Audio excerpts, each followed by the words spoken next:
Bismillahirrahmanirrahim. Assalamualaikum warahmatullahi wabarakatuh. Baik, kita melanjutkan kembali materi tentang pembentukan ikatan nitrogen karbon aliphatik bagian kedua. Jadi kita telah masuk di jenis reaksi. Sebelumnya tadi kita sudah bahas jenis reaksi. Kali ini kita akan bahas jenis reaksi dalam pembentukan ikatan karbon nitrogen aliphatik. Yang pertama adalah substitusi nitrogen terfilofil pada karbon yang jadi yang kita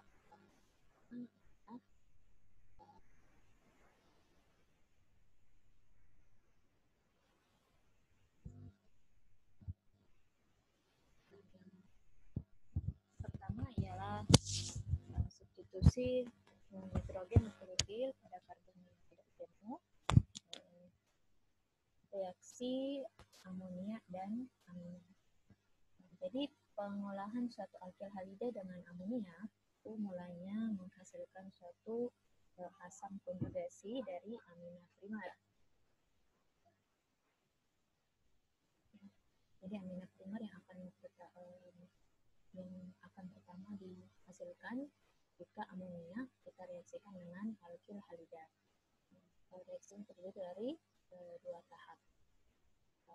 Tahapan pertama di mana amonia NH3 bereaksi dengan suatu alkil halida. Dalam hal ini kita berikan contoh alkil halida primer, maka nitrogen akan menyerang karbon, kemudian gugus halidanya akan pas sebagai gugus bermuatan negatif, sehingga yang terbentuk adalah suatu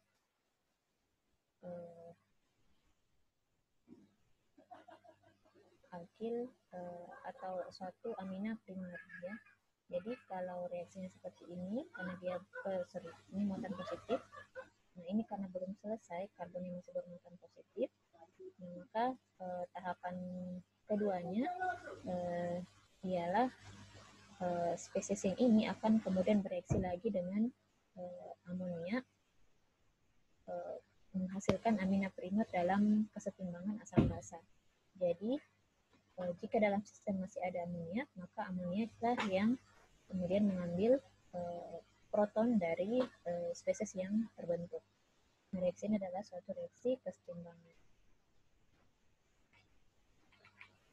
sehingga terbentuk suatu amina primer. Ini melepaskan NH14.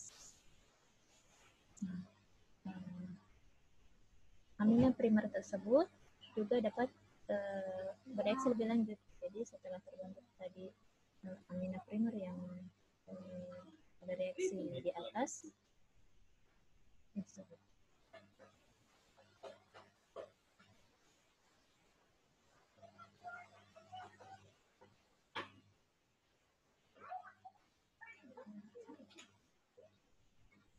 maka spesies ini dapat bereaksi lagi dengan alkil halida yang kedua.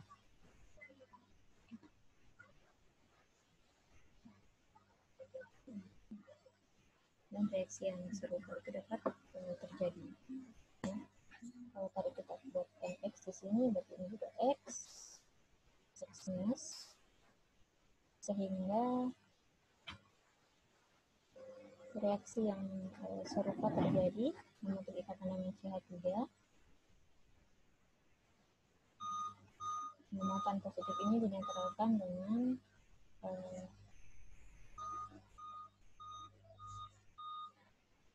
pengambilan kembali dari amonia sehingga terbentuk suatu amina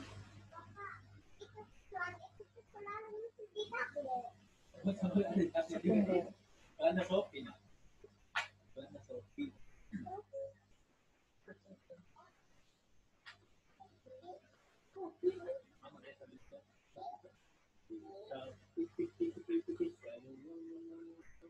Jadi dalam hal ini reaksinya adalah suatu produk campuran.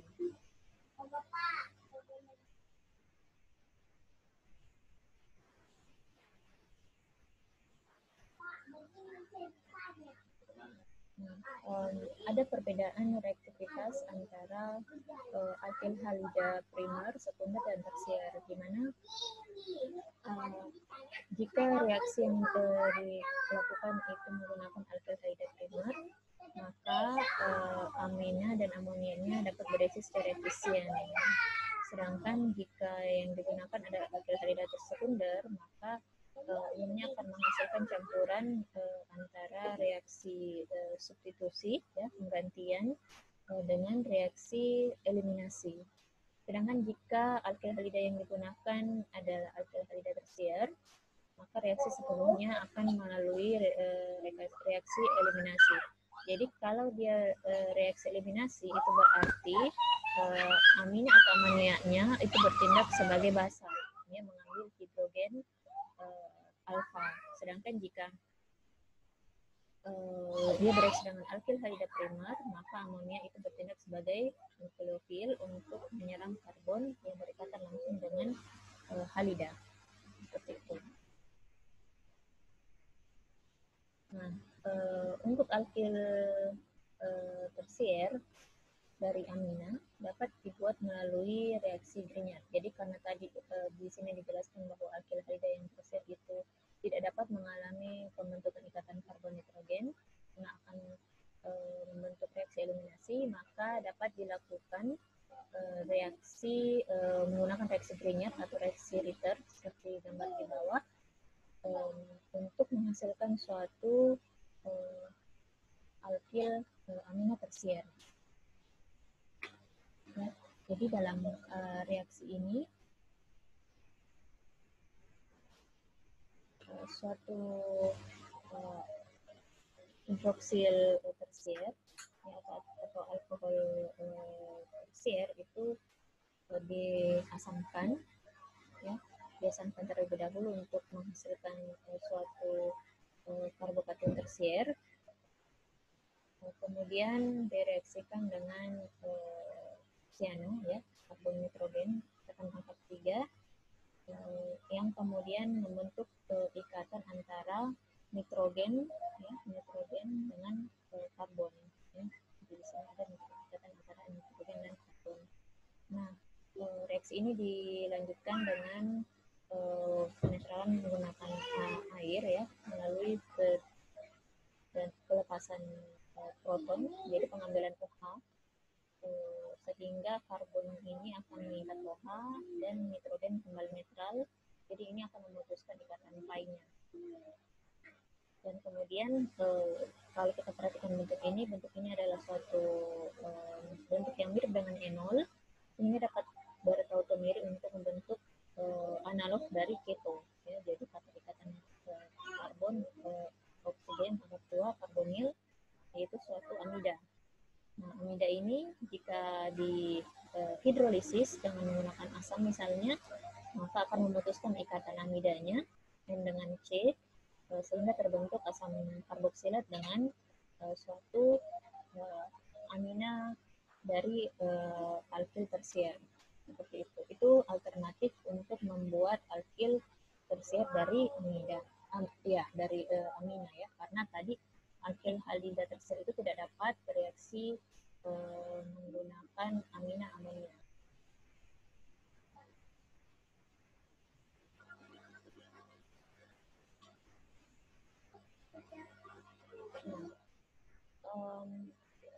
Karena tadi sudah dijelaskan bahwa ada muncul masalah ketika menggunakan amina primer dalam monoalkilasi, karena dapat bereaksi kembali selanjutnya, ya, untuk menghasilkan suatu amina sekunder dan seterusnya, maka hal ini dapat dicarikan solusi atau dipecahkan dengan menggunakan metode Gabriel untuk mensintesis suatu amina primer.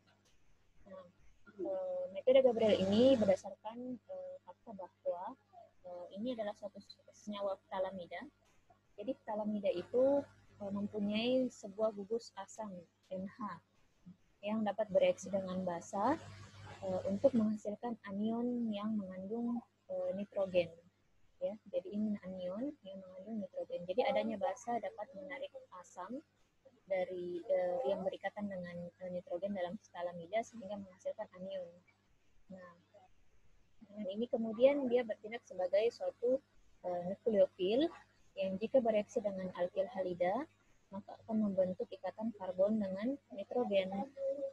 Nah, karbon nitrogen ini yang terbentuk akan dihidrolisis, ya, misalnya dengan menggunakan basa, sehingga akan memutuskan ikatan-ikatan amida. Jadi ada dua ikatan amida dalam senyawa ini, sehingga ini akan masing-masing menjadi karboksil, ya, ion karboksil, sedangkan NR tadi akan lepas sebagai suatu amina primer. Ini coba kalian latihan bagaimana mekanismenya, mulai dari awal, ya, reaksi dengan basa, antara stalamida dengan basa hingga membentuk amina primer.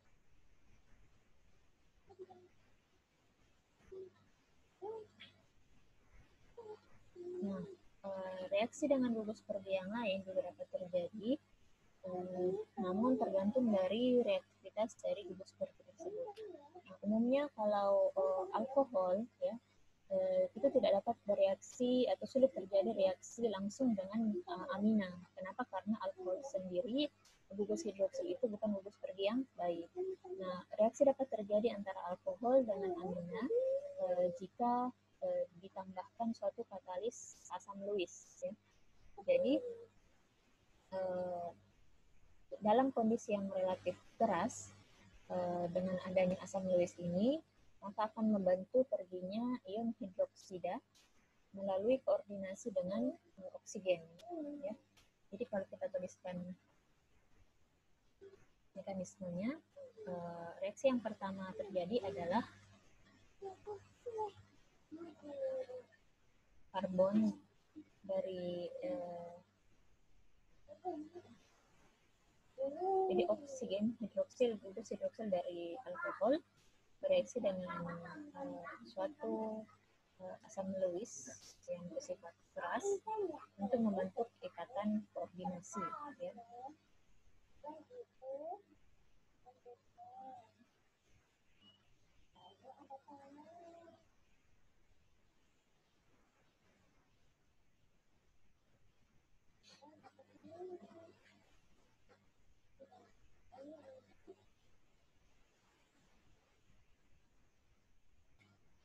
Nah, kemudian selanjutnya reaksi dilanjutkan dengan penambahan suatu amina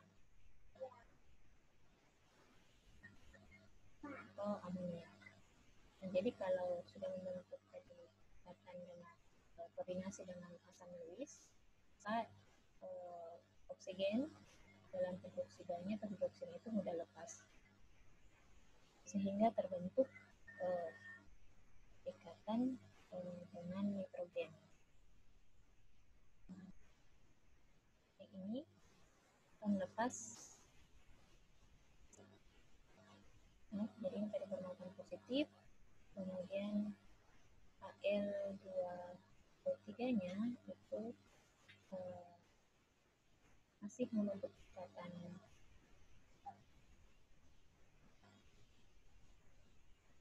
dengan H. Ya.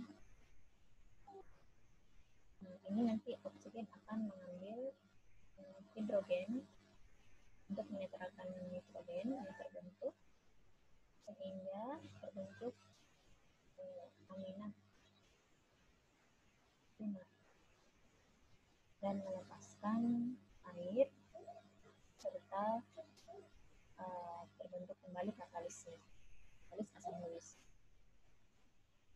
Nah, reaksi yang serupa juga dapat terjadi dengan etilen oksida, ya.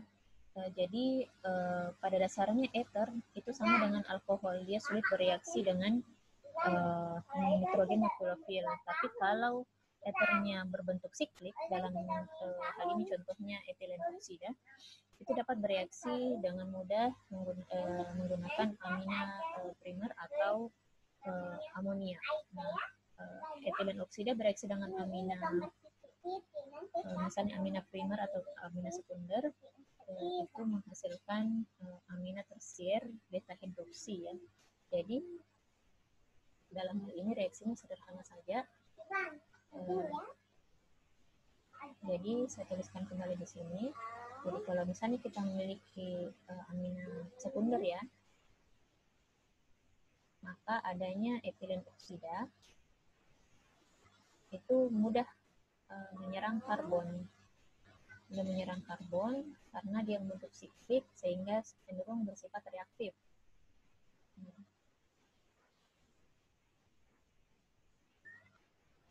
Ini akan bermuatan positif, kemudian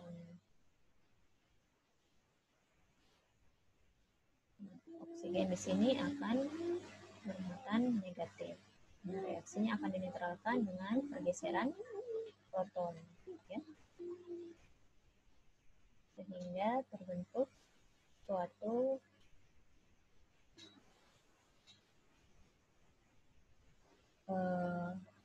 amina tersier beta hidroksi. Seperti itu.